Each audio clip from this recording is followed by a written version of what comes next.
नमस्कार दोस्तों, मैं विकास। और मैं नीति। तो आज के वीडियो में हम बात करेंगे सारे ब्रीजिंग वीजास के बारे में। तो ब्रीजिंग वीजा जनरली 4 टाइप के, ब्रीजिंग वीजा ए, ब्रीजिंग वीजा बी, सी और ई। तो ये सारे वीजा आपको कब मिल सकते हैं, ये सारे वीजा की कंडीशन क्या है, क्योंकि इसमें से कई सारे वीजा ऐसे भी है जिसमें आप ये कंट्री ऑस्ट्रेलिया छोड़ के दूसरी और कंट्री में नहीं जा सकते। तो ये सारे वीजा की हम डिटेल में बात करेंगे कि कब आपको मिलेगा और कंडीशन क्या है। तो सबसे पहले हम बात करते हैं ब्रीजिंग वीजा ए के बारे में। तो ब्रीजिंग वीजा ए आपको कब मिलता है? तो जब आपके पास ऑलरेडी एक वीजा है और वो वीजा जब खत्म होने वाला होता है तो आप दूसरे वीजा के लिए अप्लाई करते हो। तो दूसरा वीजा जब तक आ नहीं जाता तब तक बीच में आपको ये ब्रीजिंग वीजा मिलता है। तो जनरली आपको ब्रीजिंग वीजा ए मिलता है जब तक आपका दूसरा वीजा नहीं आ जाता तब तक। तो जैसे कि जब हम स्टूडेंट वीजा पे थे और हमारा स्टूडेंट वीजा जब खत्म होने वाला था तो हमने फिर टीआर, टेम्पररी रेसिडेंस, अप्लाई किया था। तो जब तक वो टीआर नहीं आ जाता तब तक बीच में हमको ब्रीजिंग वीजा ए मिला था। तो जब आप दूसरा वीजा अप्लाई करोगे, जब तक नहीं आता तब तक आपको बीच में ये ब्रीजिंग वीजा ए मिलेगा। और ब्रीजिंग वीजा ए में आप स्टडी भी कर सकते हो, आपको आप फुल टाइम वर्क राइट्स भी होते हैं। तो इसमें कोई कंडीशन नहीं है, आप सब कुछ कर सकते हो ब्रीजिंग वीजा ए में। उसके बाद ब्रीजिंग वीजा बी के बारे में हम बाद में बात करते हैं। पहले हम ब्रीजिंग वीजा सी के बारे में बात कर लेते हैं, क्योंकि ब्रीजिंग वीजा बी इतना इंपॉर्टेंट वीजा नहीं, वो ज्यादातर आपको मिलता नहीं है। ब्रीजिंग वीजा सी आपको मिलता है। कंडीशन अलग अलग होती है कि आपको बहुत सारे अलग अलग वीजा आपने जब अप्लाई किए होते हैं उसके बिहाफ पे आपको ब्रीजिंग वीजा सी मिलता है। अगर एग्जाम्पल दूं मैं हमारा, कि हमको ब्रीजिंग वीजा सी भी मिला था, तो वो क्यों मिला था? तो हमने स्टूडेंट वीजा, जैसे निधि ने बताया, अप्लाई किया था। सॉरी, स्टूडेंट वीजा के बाद हमने टीआर अप्लाई किया था, तब हमको ब्रीजिंग वीजा ए मिला था। और हम ब्रीजिंग वीजा ए पे ही थे। उसी टाइम पे हमारा नॉमिनेशन आ गया 491 वीजा का। फिर हमने 491 वीजा अप्लाई किया। तो जब हमने 491 वीजा अप्लाई किया तो अब हमारे 2 वीजा अप्लाई हो गए थे हमारे, कि एक टीआर भी अप्लाई किया था, 491 वीजा भी अप्लाई किया था। तो 491 वीजा के लिए हमको ब्रीजिंग वीजा सी मिला। तो ब्रीजिंग वीजा ए तो ऑलरेडी हमारे पास था, तो हमको वो फिर से मिल नहीं सकता। तो 491 वीजा जब भी हमने अप्लाई किया तो उसका हमको ब्रीजिंग वीजा सी मिला, बट वो एक्टिव नहीं हुआ था, वो बैकग्राउंड में था। मतलब ब्रीजिंग वीजा सी हमारे पास आ गया था कि भाई आपका ये ब्रीजिंग वीजा सी का पेपर है, बट वो एक्टिव नहीं हुआ था। तो जब हमने टीआर की फाइल कैंसिल कर दी, मैंने फाइल अपनी विड्रॉ कर दी थी, हमारे पैसे चले गए थे, क्योंकि जब आप फाइल विड्रॉ करते हो तो आपको पैसे वापस नहीं मिलते। तो हमारे टीआर की फाइल जब हमने विड्रॉ कर दी तो हमारा ब्रीजिंग वीजा ए भी चला गया, टीआर भी चला गया, डायरेक्ट हमारा ब्रीजिंग वीजा सी हो गया। तो ब्रीजिंग सी वीजा सी में एक प्रॉब्लम है कि आप कंट्री नहीं लीव कर सकते। तो हमको इंडिया जाना था पर हम नहीं जा पाए। हमारे पास ऑप्शन था कि हम टीआर ले लेते और इंडिया जाते, बट हमने चूज किया कि भाई चलो टीआर विड्रॉ कर देते और ब्रीजिंग वीजा सी पे आ जाते। तो ब्रीजिंग वीजा सी पे आप काम, मेरे कंडीशन अलग अलग होती है ब्रीजिंग वीजा सी में भी, कि आपको कौन सा वीजा आप अप्लाई कर रहे हो उसके हिसाब से आपको कंडीशन मिलती है। तो आपको पहले कंडीशन चेक करनी पड़ेगी कि आपको ब्रीजिंग वीजा सी मिला है, तो आपको आपको वीओ में जाके आप चेक कर सकते हो कि भाई आपको कौन कौन सी कंडीशन कंप्लाई करनी है ब्रीजिंग वीजा सी में। मेरी कंडीशन ऐसी कुछ नहीं थी, हम फुल टाइम काम कर सकते थे, स्टडी कर सकते थे, बस हम कंट्री लीव नहीं कर सकते थे। तो ब्रीजिंग वीजा सी में ये प्रॉब्लम है कि आप कंट्री लीव नहीं कर सकते, बाकी तो इतना कोई प्रॉब्लम नहीं है। बट कभी अगर आपको अर्जेंट में अपनी कंट्री में वापस जाना हो गया तो आप ब्रीजिंग वीजा सी पे हो तो आपको बहुत प्रॉब्लम हो सकता है।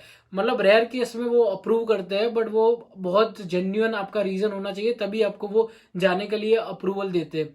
तो ब्रीजिंग वीजा सी में ये थोड़ा सा प्रॉब्लम है कि आप कंट्री लीव नहीं कर सकते हो। तो ब्रीजिंग वीजा ए और ब्रीजिंग वीजा सी दोनों ऑटोमेटिकली जनरेट होते हैं और फ्री ऑफ कॉस्ट होते हैं। जब भी आप नया कोई वीजा अप्लाई करते हो तो उस वीजा के बीच में जो आप टाइम होता है उसको उस टाइम में आपको ब्रीजिंग वीजा, इसीलिए इसका नाम ही ब्रीजिंग वीजा। तो ये ब्रिज है दो वीजा के बीच का, इसलिए इसको ब्रीजिंग वीजा बोलते हैं। तो उस टाइम के बीच में आपको ब्रीजिंग वीजा ए या सी ऑटोमेटिकली मिल जाता है। उसके बाद हम बात करते हैं ब्रीजिंग वीजा बी के बारे में। तो ये ब्रीजिंग वीजा बी आपको अप्लाई करना पड़ता है, ऑटोमेटिकली जनरेट नहीं होता है। अगर आपके पास ब्रीजिंग वीजा ए है और अगर आपको अपनी कंट्री में जाना है, वापस विजिट करने के लिए अपनी कंट्री में जाना है, तो आप ब्रीजिंग वीजा ए पे नहीं जा सकते, आपको ब्रीजिंग वीजा बी के लिए अप्लाई करना पड़ता है। और जब आपका ब्रीजिंग वीजा बी आता है फिर आप अपनी कंट्री में जा सकते हो। और उसमें भी थोड़ा टाइम पीरियड होता है, कि जैसे कि अगर आपको 3 महीना का टाइम पीरियड है तो कंटिन्यूअसली आप 3 मंथ के लिए ही वहां पे रह सकते हो, उससे ज्यादा टाइम आप अपनी कंट्री में नहीं रह सकते। और इस वीजा के लिए आपको फीस भी पे करनी पड़ती है जब आप अप्लाई करते हो। तो जनरली सारे लोगों को ब्रीजिंग वीजा ए ही मिलता है, पर अगर उनको अपनी कंट्री में जाना है विजिट करने के लिए तभी वो लोग ब्रीजिंग वीजा बी अप्लाई करते हैं, वरना किसी को जरूरत नहीं पड़ती ब्रीजिंग वीजा बी अप्लाई करने के लिए। और जो ब्रीजिंग वीजा सी वाले होते हैं, तो ब्रीजिंग वीजा सी वाले भी ब्रीजिंग वीजा बी अप्लाई कर सकते हैं, पर उनका बहुत रेयर ही कंडीशन में उनका फिर ब्रीजिंग वीजा बी अप्रूव होता है, उनको अप्रूवल नहीं मिलता है।